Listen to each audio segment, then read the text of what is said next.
It's Sunday. It's Sunday. You guys know what it is. It is another episode of Live at Hub with your favorite girl on the rocks, of course. We are back at Hub 17, 7 p.m. on a Sunday, as we always do, you guys. Check out the hat. Check out the hair, makeup. I really went all out for you guys today, okay? I had some time, okay? You guys know, every episode we have a new hairstyle. So today we're rocking the Princess Leia buns. Okay, get into it, you guys. Follow me on the gram for more hairstyles. But we have a great show in store for you guys tonight.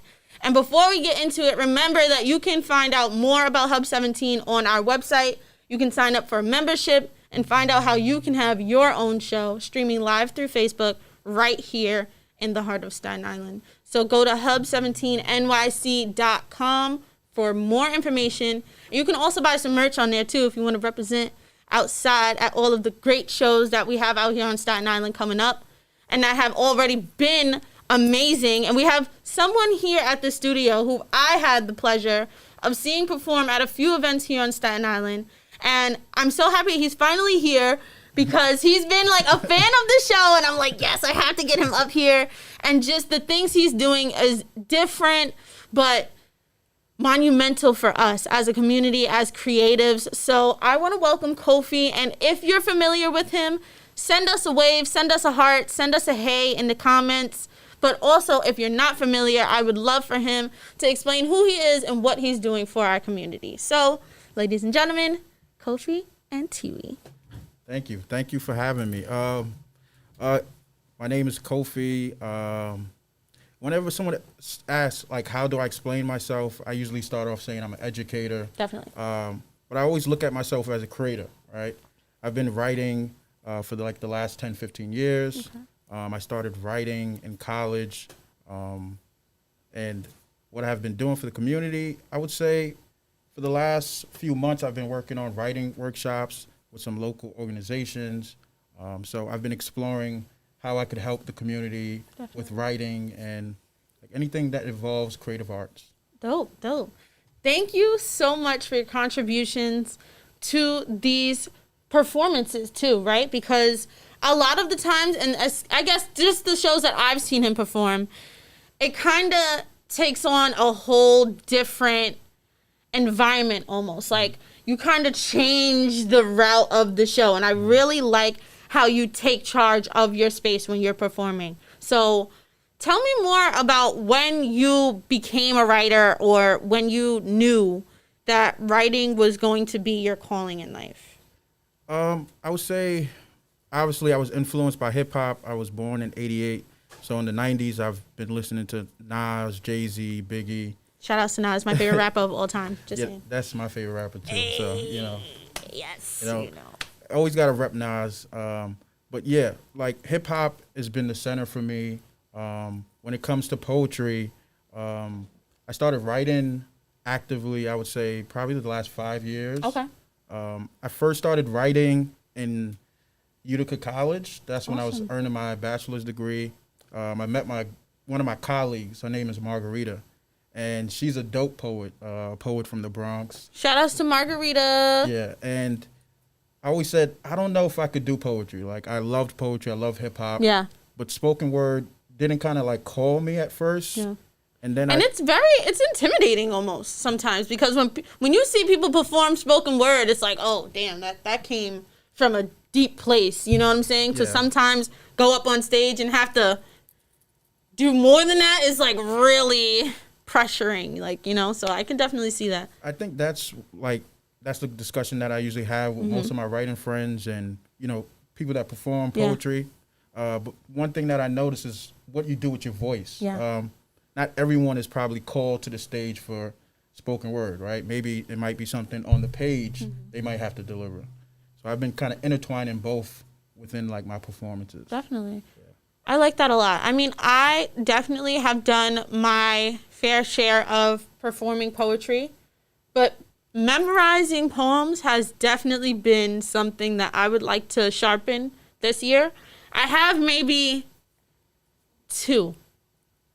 out of like 1,000 memorized. But I always perform those two, like maybe at the top or at the ending of my performance.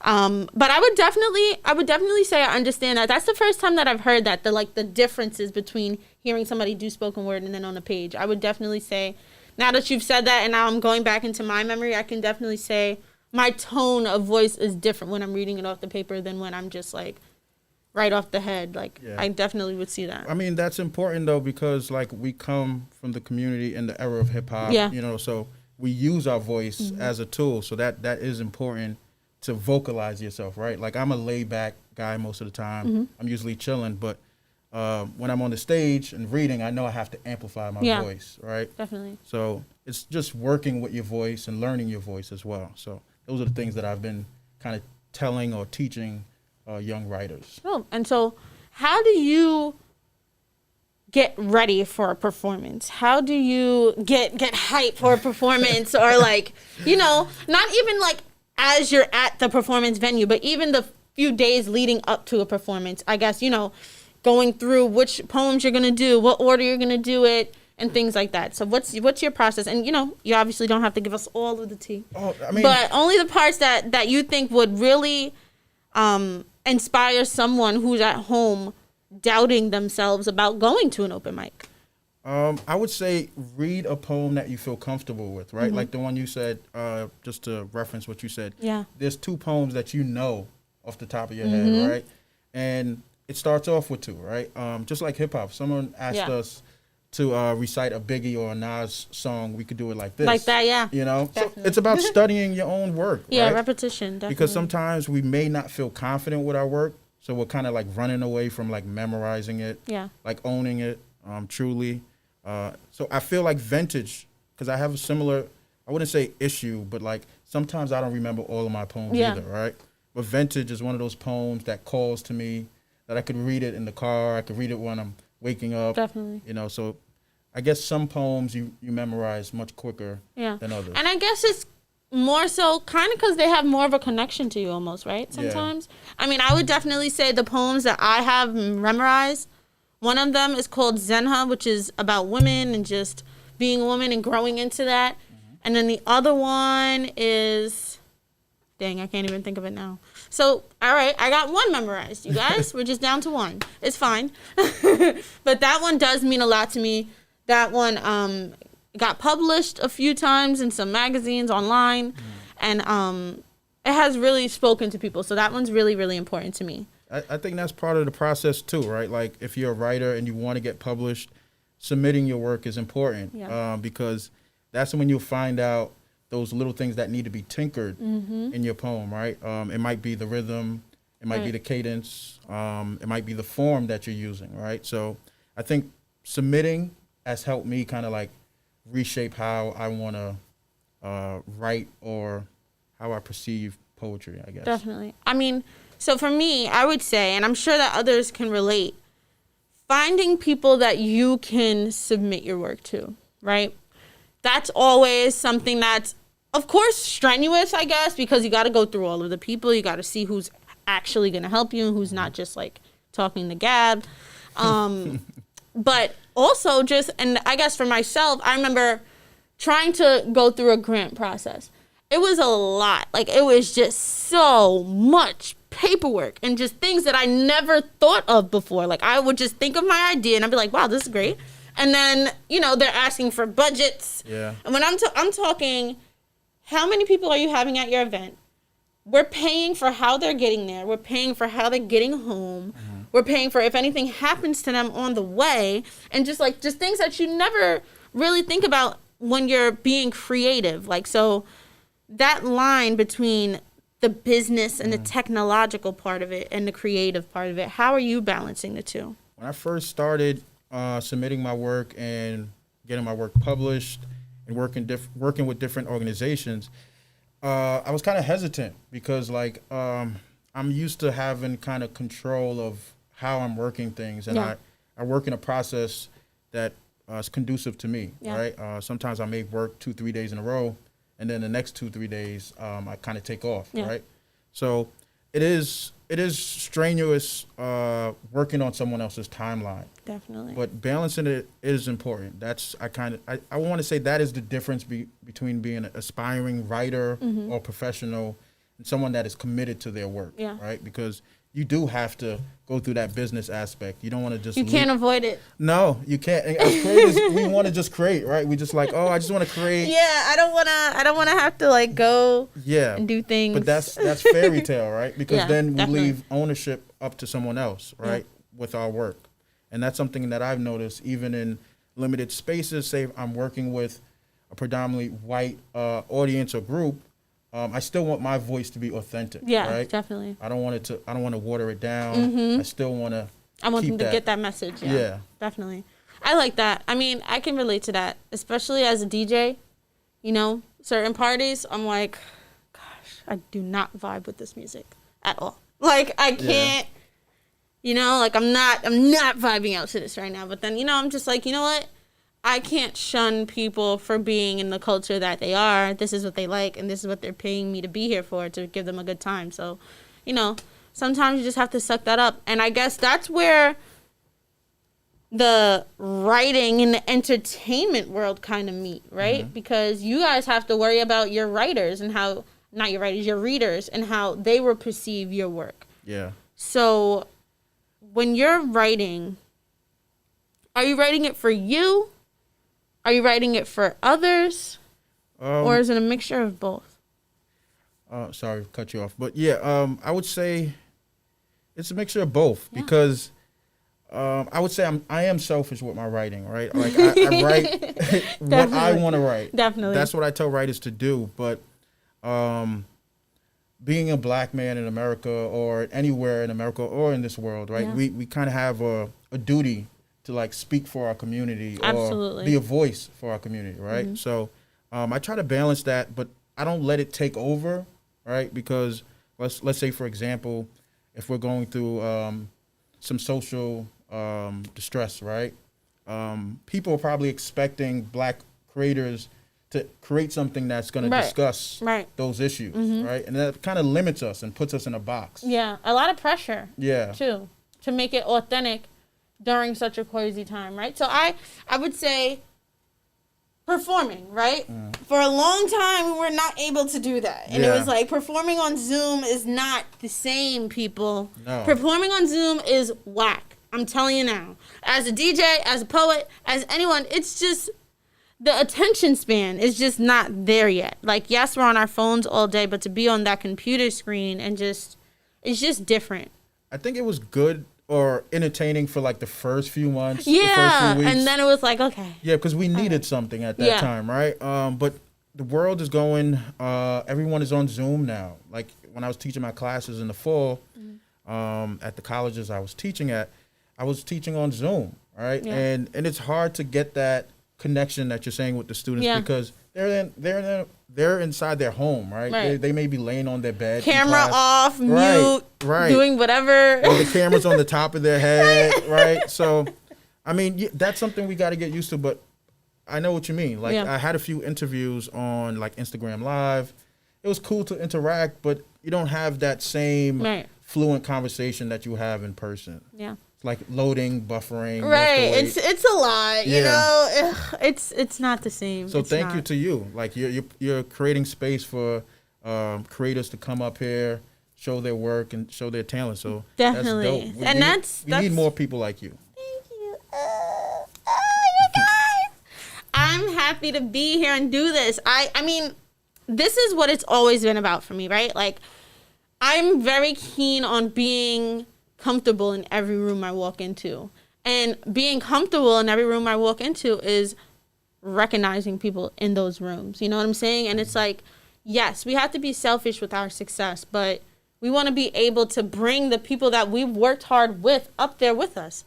Being lonely anywhere sucks, whether you're at the top or at the bottom. You know what I'm saying? It's true. And so to be able to gain so many friends, because throughout all of this networking that I've done, I've met you, I've met Christine, and all the other 26 guests on this show. And the fact that this show has gotten this far and I'm able to still give this information out to the people who may not know about it is awesome.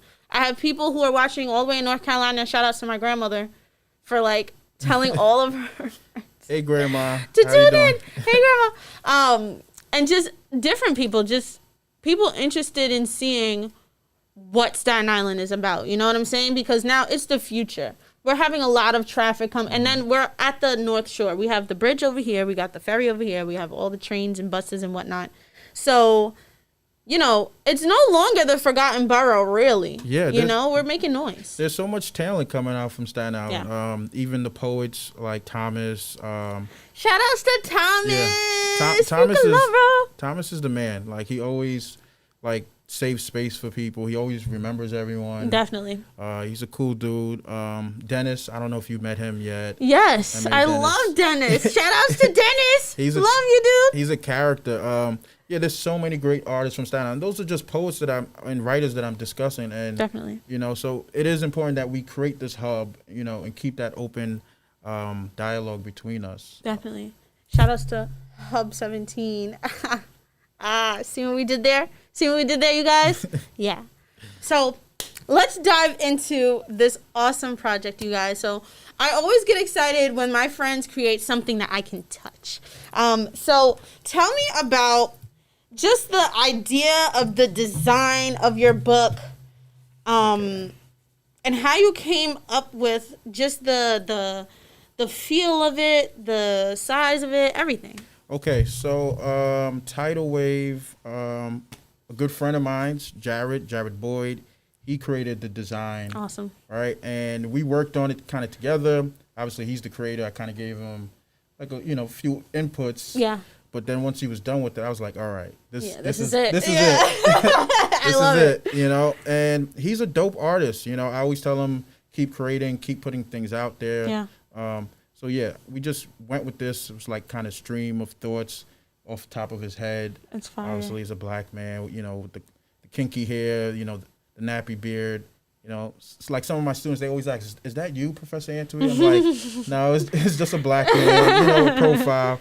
I love it, though. Because it could be any of us, right? Well, not me, but it could be any man out there with a lot on his mind, with vision, right? Because you see, let me show him. Let me show y'all.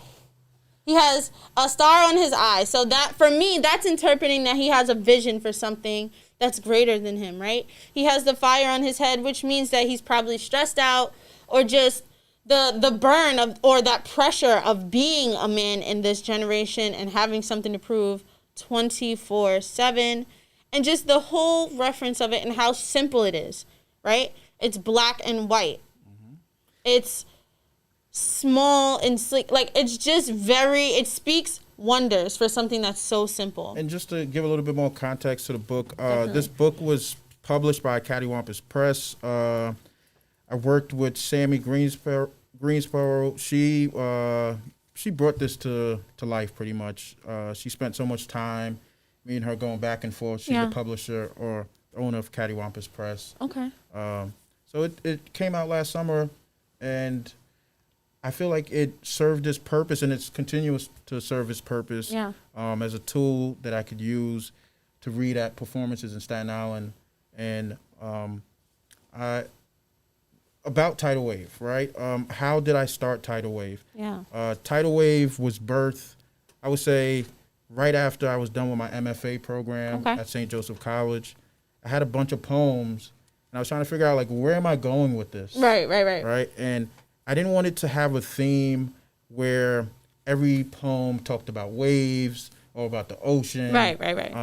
But we're by the ocean, right? We're in Staten Island, so we're right by the water. You know, it makes sense. So that's something that I needed to incorporate. Absolutely. Right? Because when I'm writing about poetry, I'm trying to define things. I'm observing things. But I also wanted to be abstract about it as well. Definitely. Yeah. I love it. I really want to know your process of making it. How long did it take for you to come up with the idea and then finally have it out for the world to see? I want to say 2020, the beginning of the year, I knew I wanted to release this book. I had this, I was going over it with my mentor, Randall Horton. He's an experienced writer. He's kind of guided me into like the chapbook Awesome. avenue, and I just knew that these poems that I had, they were kind of speaking to me, and it kept on. I kept on going back to these poems. Obviously, there were some other poems that didn't fit with this. Yeah. So I think it fits what I was trying to convey, the thematic perspective, where I was looking at these stream of thoughts, also crashing. That's how I look at tidal waves and stuff like that. Always, the projections and stuff like that. So my poetry, there's a lot of line breaks. Okay. And I feel with my poem, it has like sudden crashes. So I try to incorporate that within the poetry. Definitely. And so I did hear you mention about your mentor, and I think that's so important. Shout outs to Kenny. He's my mentor, whether he knows or likes it or not. Yeah, Kenny's the man. I spoke to him last summer. He's a really good dude. Yes. Shout outs to Kenny.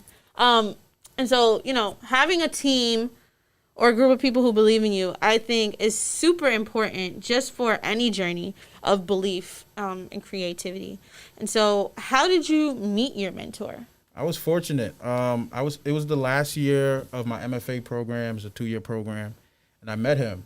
He came to the program, and he seemed like a cool dude, right? Like sometimes when you're in these spaces, you feel kind of like you're outside of your norm, right? Yeah. Because you're not around people that probably look like you all the time. Definitely. Mm-hmm. And then he came in, and I saw him, and I was like, yo, who's this dude? Like, he has like my swag, like, like cool, calm, don't really care. Mm-hmm.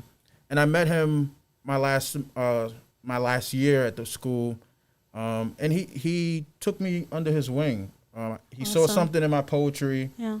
He was my thesis advisor. Dope. So he was helping me, or I shouldn't say help, but he was basically kind of schooling me, right? Dope. Critiquing you almost, molding you and kind of pushing, like whenever you steer, oh, wait, go back this way a little bit. Yeah. And that's needed, right? Because sometimes, and people may do it in different ways. Sometimes it's nonverbal, or, hey, maybe you should check this book out, right? Definitely. So, I mean, that is needed. Like you said, having a mentor is key, because if you want to go from someone that's aspiring to someone that's professional or get into that level, you probably want to speak with someone that... You need that advisory, And it builds character. Because it's hard to be told that you need to, I'm sure for you, someone who's writing, you know what I'm saying? Like your hands probably cramped up. You spent hours, days writing this thing. He's just like, what is, you know what I'm saying? Yeah. So what's that like? That's part of the process, and that's needed because now I see it, right? Because I'm a professor, I'm a workshop facilitator, right? So I see some of my writers, colleagues, that's what I want to call them. I don't say students. Yeah. And you go through that process. The first draft is usually not your best draft. Definitely. Right? So have someone to pinpoint these things, these components, these poetic elements. That we're not catching probably. Exactly. Right? Yeah. So there's, these little tinkerings of like form or let's say repetition and things like that. So it is needed to have that mentor. I believe, because we all have this voice in our head like, oh, we're not good enough. Yeah. Or, okay, I think this work is good. I'm done with that. Yeah. But when you have someone else that you can kind of like speak to about the process, that's important because he helped me bring that book to life too. Like, so without him and Sammy, this book probably would have never came to life. Dope. And so shout outs to everyone who is in college right now. Virtual schooling. Oh, man. I know. I'm sorry for everyone out there. What major did you take in college? Oh. Well, all your different college experiences, I guess. Like, because I'm always interested. Because you know what's funny? I meet people, and their profession is so cool. And then I ask them what they go to college for, and it's something totally left field. Yeah, so... so I'm always like, interested in what they actually went to school for and seeing... how life takes a turn and you end up doing something that you never even knew that you loved so much. So what did you go to school for? Originally, I went to school for sociology. Okay. So I was learning these different ways of ways of thinking and processing information. So I was intrigued by that. Yeah. But I remember before that, I wanted to be an accountant, and, and I was never really good with math like that. And I was like, I don't know why I'm here. Yeah, right. So that was something that I was dealing with. I was like, all right, this is not going to be something I want to do, right? So once I started to get into the field of sociology, the courses kind of like opened up my mind because not to like make it seem this like euphoric experience, but I think it was needed because I was seeing things from like different points of view. I was looking at things from like one perspective, and then once I was in that sociology realm, then once I got my bachelor's, I started studying anthropology, and I was like, this is not something I want either, right? Right. But it was something that I needed because it showed me how to like study, to do the work. It was a process. Yeah. But I think sociology is what kind of got me to that point. I wanted to write. I like that though. I like that you were able to learn something and say, okay, I'm going to take everything that I learned from this, and this might not be my core, but I can move on to something else and still have these skills with me. Yeah. That's really cool. Shout outs to him. Mom, do you hear him? Because I went to school for journalism. So I have my journalism degree in my associates, and now I'm a DJ, I'm a host, but doing the show is journalism, right? I have a radio show. That's journalism. Going out and creating these spaces for people to get information is journalism. So it's like, okay, I'm entertainment now, and now I'm going to school for education. So it's all kind of intertwined, right? Like, and I think we need that experience. Like, I speak to my students, and I know sometimes they probably think like, you're not my guidance counselor, bro. Like, you could just teach the class. But it's important. Like, you learn these things about yourself while you're in college. It's an expensive experience, but it is needed, right? I'm just thinking about some of my students. They may not want to be in that class, but I know probably 3 years down the line, they're probably going to be like, oh, I needed that class, right? I needed to learn how to cite my sources, or I needed to learn how to conduct research properly or academically, you know? So I think no one, and I would say for us, right, our community, we may go into college thinking we want to do one thing, but it's the experience that kind of leads us to our purpose. Yeah, right? Because you see so much. You see so many different people doing so many cool things. You're like, wow, like before I was so, when we're going into college and we're coming out of high school and stuff, our view is so limited. Yeah. Once we get to college and we meet all of these different people and we learn about all of these different majors and just see all of the cool technology that's involved and things like that, you can't help but to have your mind wander about, maybe this isn't right for me. I'm happy that I got this far, but maybe I should explore this or that. And listen, like you said, it's expensive. It is. It's an expensive experience, but it's all a business, you guys. But I think we're in this era of like creators that are just, I want to say they're coming out of the woodworks, but I think we know the time is now, right? Yeah. And so everyone is taking their stab at it. If it's a podcast host or someone that's a journalist, someone that's a writer, painters, right? So whenever I see someone that, especially from Staten Island, that is devoted to the arts, I try to celebrate them however I can. Yeah, if I follow them or like their stuff or speak to them for a brief conversation, right? Because sometimes we're so stuck in our own heads. We're like, I'm like, oh God, I don't know this person. Creatives, it's like we gotta keep creating or we can't pay the bills, right? You know, and it's which like we get crazy. Yeah. So that's awesome, and I appreciate you because I've been seeing you on every news feed, every poetry page out there. Yeah. He is consistent, and I love it. And so, how are you?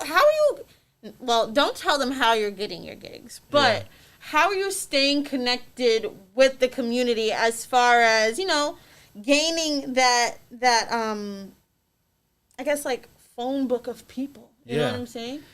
That is important. I think that's something that I learned while I was in college, right? Because when I was in the island, because I went away to school upstate, and I was kind of an introvert. I'm still an introvert to somewhat, but I understand the importance of connecting with people. Yeah. Right.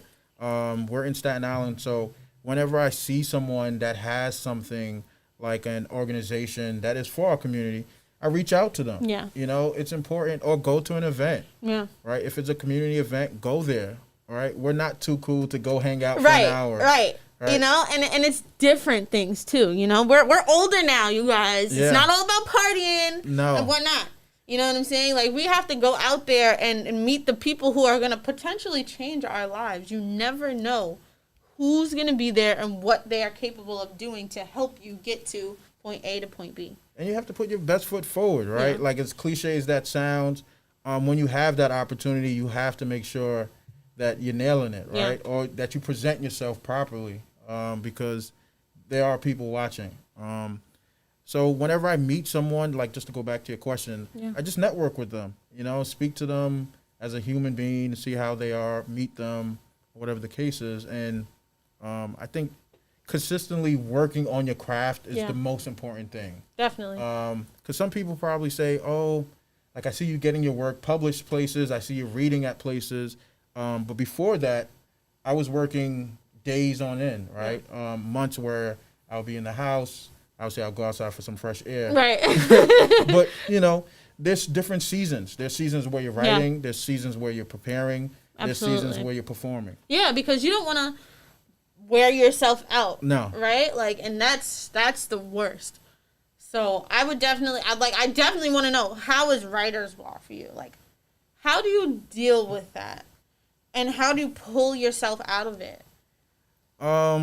If you ever have, because like you said, it is season. So, you know, and I think we should stress, definitely, everyone out there, sometimes it's okay to put the pen down. Sometimes it's okay to stop the music. It's time to shut the camera off for a few minutes or a few weeks or a few days, whatever the case is, you know, because our batteries have to recharge. It's true. And I know for myself, because I do a little bit of everything in the entertainment world, whenever I do take a step back, I kind of almost feel bad for, like, giving myself a break almost, you know?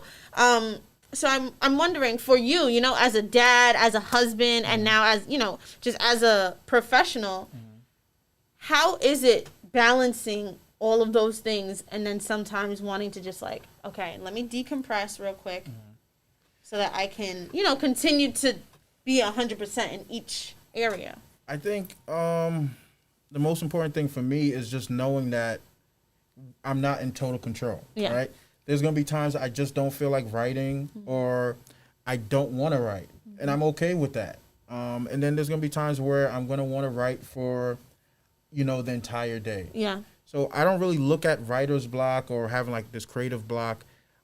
If I feel that way, then I'm listening to music, right? Because that's something I love, and I'm going to get something out of it, right? I'm going to listen to Nas, The World Is Yours, right? And then something's going to come out of it. I'm going to hear a line, right? And then I'm going to say, okay. And then that'll set it off. Yeah, something will spark it, right? Or it could just be an experience that I have. Like, I could have an interview with someone and just the things that I learn about that person, right? Now I have that perspective. Now I have a character I could discuss, right? There's some character traits. Right. Right? So I always find an entrance into my creativity through, like, my experiences. Definitely. Right? And that's why I try not to limit my experiences. Let's say if I'm performing upstate or if I'm performing in Staten Island, I don't care. I do care where I'm performing, but I don't mind performing in spaces. In different places. Yeah, in different spaces. I would too. I mean, you know, it's good to be in different environments and also just the trial and error, right? Like we were talking about before.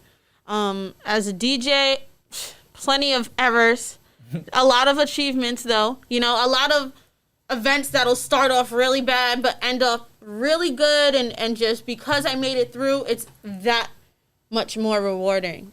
So I think that's really important to celebrate. We have to celebrate ourselves for our victories and also the failures, right? Because the failures is what makes our stories spicier. Our stories are gonna shake up worlds if we go through the mud. And that's something that we have to be conscious of, because we're, like you said, we're always working. It's good to, like, chill sometimes, just observe like what you've been doing, right? So when you have, for me, for example, I have a 2-year-old son. He reminds me every day that I need to like relax and just, take a breath. All right. So those are things like, I think personal things that we have in our lives or like family, kind of calms us down. Yeah. I think that's important. Like that's the most important thing that I have in my life with my wife and my son, and just being able to reflect with them. Yeah. Right. So I try not to think about like, do I have a writer's block today? I honestly believe that doesn't exist. I love that. That's the first time I heard that. Wow. Yeah, you heard it here first, you guys. Yeah, I mean, and that's something that I teach in like the workshops, Yeah. right? Like we could write about memory, or we could write about hip hop. Yeah. We could pull lines from there. And it's okay to go through other outlets to get that inspiration, Yeah. I know a lot for a lot of my rapper friends out there. Sometimes it may feel like because they're going for those other outlets and they're going to listen to other music that they feel like they're stealing someone's sound or they're copying off of what other people are doing and using it. But that's not necessarily copying. That's an homage almost. That's like a reprint of whatever it is that they made. I think it's sometimes in like nice. Sorry to like no, step it's okay. over you, but like in our culture, sometimes we think like, oh, for using someone's, we're stealing. It's not true. Like Puff Daddy made millions of dollars off of sampling like soul music, right? Biggie Smalls, he was someone that was from the inner city, but he was rapping to these soulful beats, right? Is expanding your voice. When you stick to one subject, one lane, then you're gonna find yourself in that box, right? So that's why it's important to put your voice in different spaces or different genres. I would say. Absolutely. Yeah. So that is important. Yeah. Shout outs to Biggie. Shout outs to Nas, Diddy, all of the hip hop greats that are out here inspiring people still to this day. We love you. And so because I have an author here and because I just reread the book, I want to ask, what is your all-time favorite book ever that you have read? Oh, that is like such a hard. I know. But I would say between James Baldwin, but then also like I read so much poetry as well. It's hard, right? Yeah, Mine would be, and I just recently reread it, is The Ruins. I forget who wrote it. I can't think of it right now, but they made a movie out of it. The creepiest, wildest book I've ever read, and it doesn't have chapters. So it's just like you just keep going and going and going. It's crazy. The way that the book is designed, like the ridges of the pages are just all like, it's kind of like ripped. So you have that like Fire. personal feel Yeah, to it. it is insane. And it is just like, it's about this group of friends who went to Mexico for a vacation and ended up on this like sacrificial land and the trees were alive and it was bad, but it was just the imagery of it. And I remember I was working in a museum and I was sitting at the front desk reading the book. It was like a slow day and I'm just like, oh my God, and I'm just like, wow, like the power of words. It's a beautiful thing. And so I really want to give you all of the praise and the credit for being able to do that artistry, but also to teach it, right? And so I know I get nervous whenever I have to teach anyone anything. But what is the reward that you get from teaching and seeing your students or anyone that you interact with go from not knowing much about poetry or not knowing much about writing to being fascinated with it? Like, how does that feel for you as a teacher? Teacher or facilitator, I think it's part of my process of learning as well, right? Because as a teacher, you never stop learning, right? So if I'm working with a student that is, or an individual that's in my workshop, that this is their first time in a poetry workshop, I get that feeling or presenting something new to them, right? That it reminds me of when I first read something. Like, say for an example, Randall, my mentor, when he introduced me to Lyrae Van Cleef Steffen's book Open Interval, it kind of like changed something in how I was writing my poetry. So just introducing that work to someone or writing, I get that feeling of like I get excited when I see them and they see the possibilities of what they could do. Yeah, it's dope. And just to see people experiment through poetry or writing, that's dope to me. Like, because sometimes people feel like they don't have that voice, right? Yeah. But once they are reading different authors and writers, they get a different perspective. So I love to share different poetry, different books, different authors.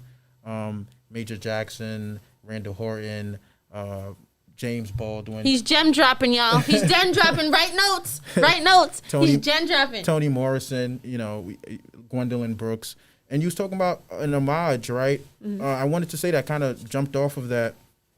I have a poem in here, which is like a homage to Gwendolyn Brooks. Yes. Gwendolyn Brooks is probably like one of the most influential poets or black poets in poetry.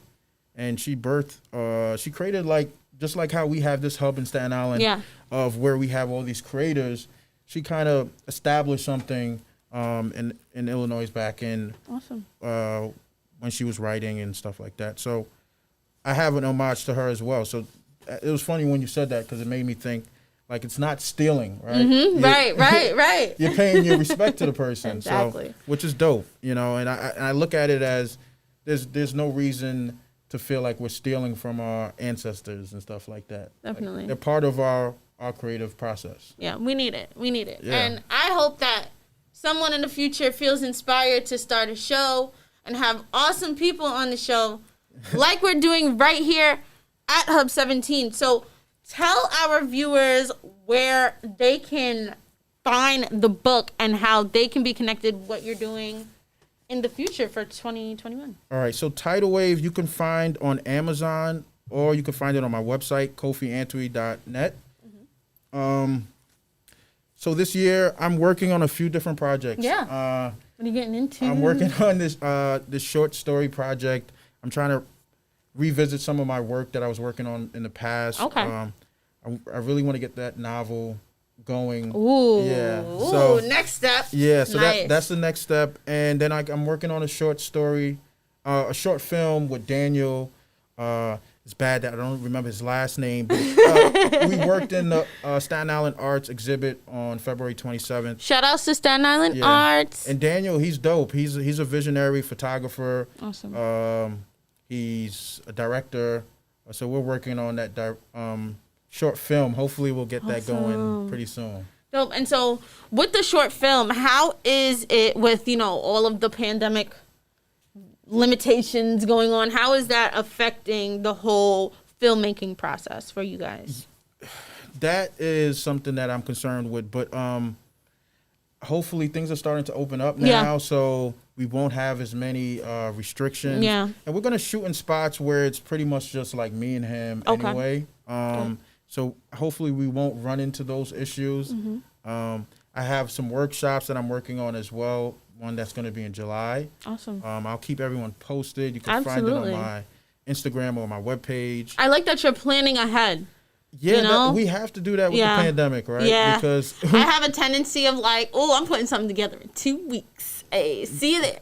It's bad. But now that we're in the pandemic, you have to think about all of the things that can go wrong. Like before, it was like, all right, let's focus on all the good things. But now it's like, we have to focus on the bad things because the bad things are kind of like a global issue. Yeah.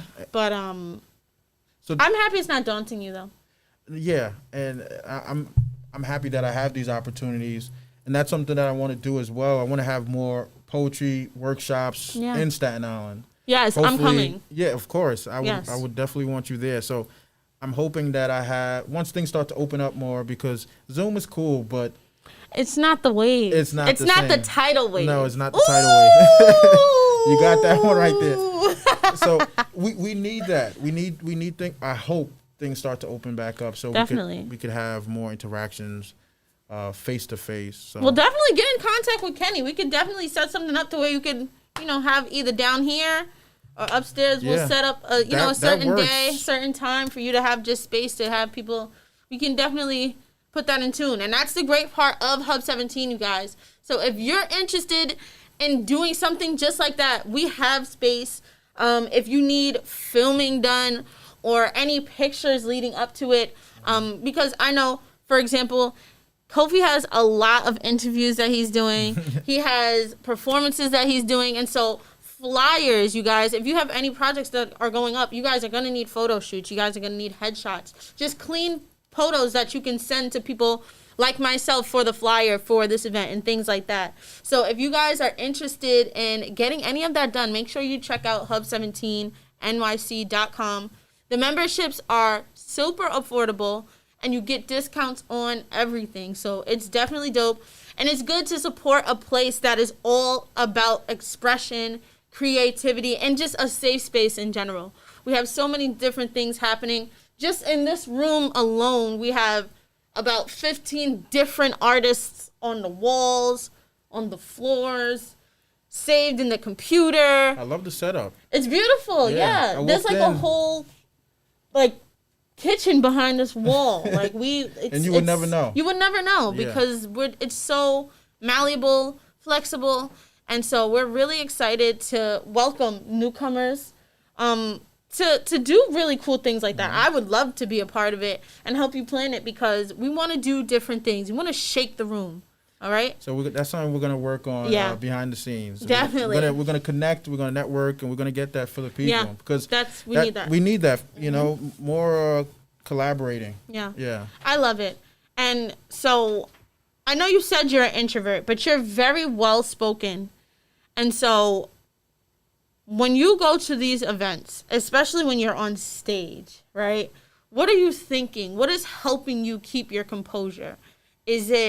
Are you imagining everyone is looking down? What is your way of being comfortable on stage? Because, you're going deep. You don't have music behind you. It's just you. Mm-hmm. And so that can be a lot of pressure to people. So what advice do you have for those who have so much material, but it's the idea of getting up on stage that is stopping them from doing what they want to do? Most people will probably say just jump on the stage and just go for it.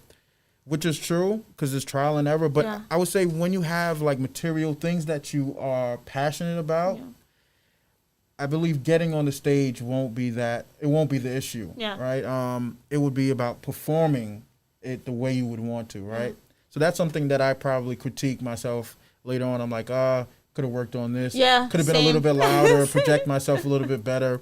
So we're human. Yeah. So, just get on stage. Do it. Yeah. Just do it. Or work on whatever your discipline is, right? It may not be writing. So it might be a painter. Just go and submit your stuff to the exhibit. Yeah. But also, asking for help, is so important, especially when you're doing a creative process like writing something that means a lot to you. Mm-hmm. And so you have to sometimes take a project to the side and say, all right, I have to have this person edit it. I have to send it to this person to help me publish it. There's a lot of different hands that your story has to go through before it gets to this point. So you have to really believe in what it is you're creating. You have to believe that the message is going to be taken from the people that read it before you go out into the world. And so that's why we have people like Kofi out here who are teaching these workshops, teaching these classes that are getting you prepared, getting you more confident to put your work out there. You have to be confident in yourself first before you put it out there and sell it to anyone. Because there's always going to be that 1% of people who don't like your work. And so we have to be resilient and look past those people and remember the 99% of the people who are going to love our work and who are going to get that message. But over all of those people, it has to start from within. And you have to know that whether it's something that means a lot to you or somebody else, it's going to bring vibrations wherever it goes. So just remember that, you guys.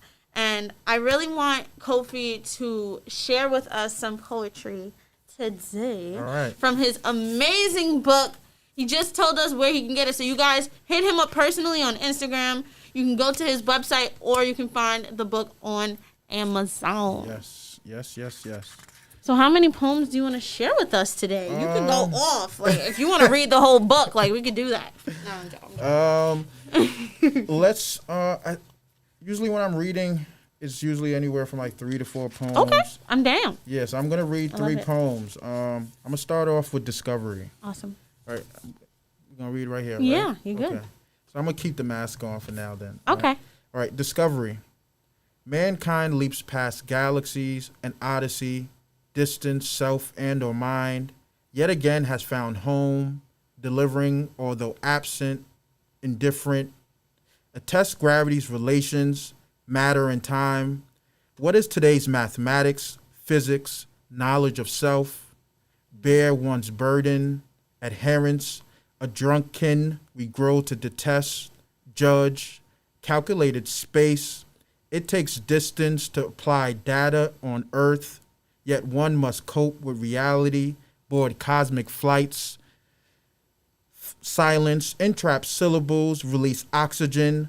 There seems to be an everlasting tug of war between toxins and memory, both entering, never washing away one's pain. I love it. All hail the city of doom.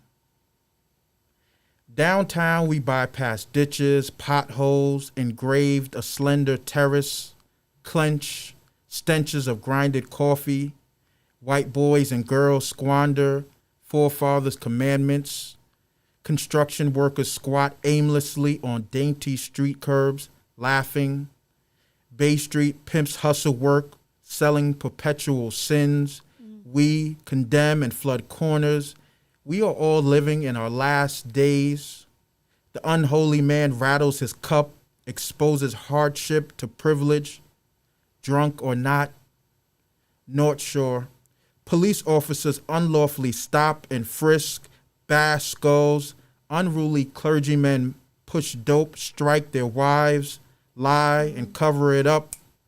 All hail the city of doom. Not us, but chokeouts in the greater America that doesn't include us. All right, so. That was real Staten Island. Yeah. That was real Staten Island right there. So, I mean, sometimes you have to take it there, right? And usually I don't. And hold people accountable. Yeah, I usually don't give context when I'm reading that poem because I feel like I'm doing a little bit too much explaining for something that we already know what the issue is, right? With police brutality and things of that nature. So the next poem I'm going to read is Vintage, which is like a personal favorite of mine. Definitely. I look at it as like a celebration of black people. Awesome. Let's get into it. Vintage. Orange can't fathom what black is. I'm rooting for everyone black to appraise their skin. The dystopian perpetuates rivers forge mind, matter to pieces of fragments. But I'm blacker than black or blue-fi. Kids are dancing and shuffling. But I don't have a buck to give, no more or less. I give what has been taken. Next stop, 2/5, and everything is depleted. I love it. Ooh, that made me very proud. That made me very, very proud. Yes. So wow, that was dope. Thank you. I love the flow. I love the flow of it. You know, when you said that you had a lot of breaks, I like the way you do it. Because I feel like no one else would be able to read your poems like you. You know what I'm saying? So I really do appreciate that flow. And you're like, more, you know? I do love it. And so how about I like to perform in front of the mirror at home before I do. Yeah. But you sound like you just have that flow. It's just like in you. You don't even have to think about it. You just close your eyes and it's just like boom, boom, boom, boom. It's almost like music. Yeah, the words are yes, right. That is important that we find our rhythm within our voice. Yeah. But it's also constructing your poetry to find that beat, right? Yeah. Sometimes it's space with my writing. Sometimes it's repetition. Yeah. Or sometimes it's just the brevity of the poem, right? Sometimes when we read longer poems, we kind of get lost in it. Yeah, and definitely. For example, and I like shorter poems. And that's something that I gravitate to. Okay. but I'm working on longer poems as well. Listen, I still feel like although they're shorter poems, they still hold just as much weight, even more so, you know, because it's challenging to write a lot about what you want to say in a short amount of words. Yes. I mean, I remember in school, in journalism, writing the lead of a story was the first 25 words. Yep. And you had to put the who, what, when, why, and how in 25 words. Like, that's incredibly hard. You know what I'm saying? So to be able to tell a story in a few lines, that is like sorcery. Right. It's a process, right? Yeah, because, definitely. You know, it may start off with something longer, and then you may chop it, and then you realize, okay, this is what the poem is trying to say. Right. And I'm kind of I'm drifting away. Yeah, and I'm all for like serving the poem, right? Sometimes poems are longer, sometimes they're shorter. Just like City of Doom, that's a little bit longer than Vintage, right? Because we're discussing the economy of Staten Island, right? We're discussing the construction of Staten Island, the people that populate Staten Island. Right, so you have to peel it back. You have to give them the layers and levels to it. Yeah, so I guess each poem calls for, you know, different forms or different lengths of how long or how short the poem is. Yeah. And I like the way the format is, too. So some of them are double spaced. Some of them are single spaced. I like that a lot, too. I feel like Vintage and the first one you did were a lot different, and that's why, like, the tone of voice is a little bit different too, the way that you read it. Yeah. So I definitely love that. And so now that we've had this discussion, I'm gonna look at things in a different light, and I love that. You get that from these small conversations that you have with friends. Yes. Like, we are cool now. Yes. Now. Y'all need a poet at your show? I know somebody. Thank you. Okay, I know somebody. You need a DJ? I know someone. Right? And that's just that, and that's how we roll around. Right. It, you know what I'm saying? So definitely tune into this show if you haven't watched the entire episode. And we have a surprise, you guys. If you aren't familiar, make sure you download that We Just Workin' app. We Just Workin' is an entertainment company right here on Staten Island. I am the entertainment manager of We Just Workin'. And we are actually going to be featuring this episode on Thomas Fucularo's web series on the app. So we have a whole poetry section on our app. And this is going to be the very first episode, vlog, video brought on from Hub 17, YouTube, Facebook, and you can find it on the app as well. And so you'll be able to not only support Hub 17, but you'll be able to support Kofi, Girl on the Rocks, We Just Workin', everybody, Staten Island at once. So it is a free app that you can download. And not only does it have Live at Hub, but it has other shows that you guys want to tune into. We also have music that you can buy from artists here on Staten Island. You can buy merch. You can book a photo shoot. You can rent event space. You can do it all. So get the app so that you can connect with myself, Kofi, and other really dope creatives out here on Staten Island. We will be back for another episode of Live at Hub next Sunday, 7 p.m., Hub 17. You know the vibes. It's Girl on the Rocks. We got the awesome, poetic, smooth Kofi here, and he was an amazing guest. We had an awesome conversation, and if you haven't heard all the gems, rewind, get your notepad out, because he let us know the tea today. So we'll be back next week for another episode. We'll see you later. Thank you for having me. Of course. Peace. Bye, guys.